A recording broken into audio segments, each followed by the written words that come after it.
بعض اوقات ایسا ہوتا ہے کہ جب ہم اپنے معاشرے میں کوئی ایسا عمل دیکھتے ہیں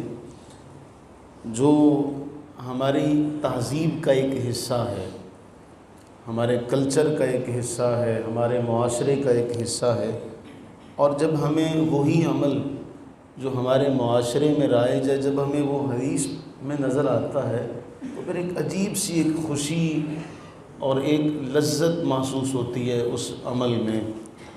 کہ یا اللہ تیرا شکر ہے کہ یہ کام جو ہے یہ ہمیں پتہ ہی نہیں تھا کہ یہ تو حدیث میں بھی ہے۔ آج کا عمل بھی کچھ اسی طرح کا ہے۔ ہمارے معاشرے میں یہ بات رائج ہے کہ ہمارے ہاں جب کوئی گھر سے نکلتا ہے، سفر پر جاتا ہے، جب کوئی ملتا ہے تو ہمارے ہاں بڑی عمر کی جو خواتین ہیں، مائیں ہیں، وہ کیا کہتی ہیں؟ اللہ کے سپرد، رب دے حوالے۔ اس طرح کے جملے جو ہیں ہمارے ہاں بڑے مشہور ہیں کہ مائیں یا بزرگ جو ہیں وہ جب کہتے ہیں اچھا بھی اللہ دے سپرد، یہ کوشش کریں کہ یہ جو ہے ہمارے ہاں رائج رہے، ہماری نئی نسل میں بھی یہ بات جو ہے وہ راسخ ہو جائے۔ قرآن کریم میں حضرت سیدنا لقمان کے حوالے سے پوری ایک سورہ ہے، اور حضرت لقمان کی کچھ نصیحتیں ہیں جو انہوں نے اپنے بیٹے کو فرمائیں، وہ بھی قرآن کا حصہ ہے۔ اب ایک عمل ہے جو ان کی ذات نے کیا اور پھر رسول اللہ صلی اللہ علیہ وسلم اسے بیان فرمائے تو اس میں کس قدر پختگی آئے گی کہ ایک عمل وہ بھی کرتے ہوں اور رسول اللہ صلی اللہ علیہ وسلم فرمائیں کہ وہ بھی ایسے ہی کرتے تھے۔ جس طرح آپ کو یاد ہوگا کہ جب حضرت امام حسن اور امام حسین رضی اللہ تعالیٰ عنہما کو جب یوں دعا دیتے، اللہ کہ تمہیں کلمات تامہ کی پناہ میں دیتا ہوں، تو حضور صلی اللہ علیہ وسلم فرماتے کہ تمہارے جد امجد میرے ابا حضرت ابراہیم علیہ السلام اپنے دونوں بیٹے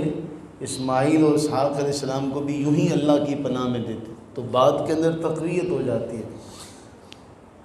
حضرت عبداللہ ابن عمر رضی اللہ تعالیٰ عنہما فرماتے ہیں کہ رسول اللہ صلی اللہ علیہ وسلم نے ارشاد فرمایا کہ حضرت لقمان حکیم یہ کہا کرتے تھے کہ ان اللہ اذا استودع شیئا حفظہ، فرمایا کرتے جب کوئی چیز اللہ کی پناہ میں دے دی جائے تو اللہ تعالیٰ خود اس کی حفاظت فرماتا ہے۔ مختصر سا جملہ ہے کہ جب کوئی چیز اللہ کی پناہ میں دے دی جائے تو اللہ خود اس کی حفاظت فرماتا ہے۔ مجھے یہ روایت پڑھ کے اتنی خوشی ہوئی کہ ہمارے معاشرے کے اندر یہ رائج ہے،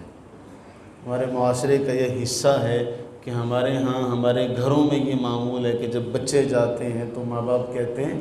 اللہ کے سپرد یا اللہ کے حوالے، تو اس کی خوشی ہوتی ہے کہ ہاں ہمارے معاشرے میں یہ جو بات ہے اس کا حدیث سے ثبوت ملتا ہے۔ تو اللہ سے یہ دعا کیا کریں کہ ہمارے ہر عمل کا جو تعلق ہے وہ کہیں نہ کہیں حدیث کے ساتھ ہو جائے۔ جب ہمارے ہر عمل کا تعلق حدیث کے ساتھ ہوگا تو پھر ہمارے اس عمل بھی اللہ تعالیٰ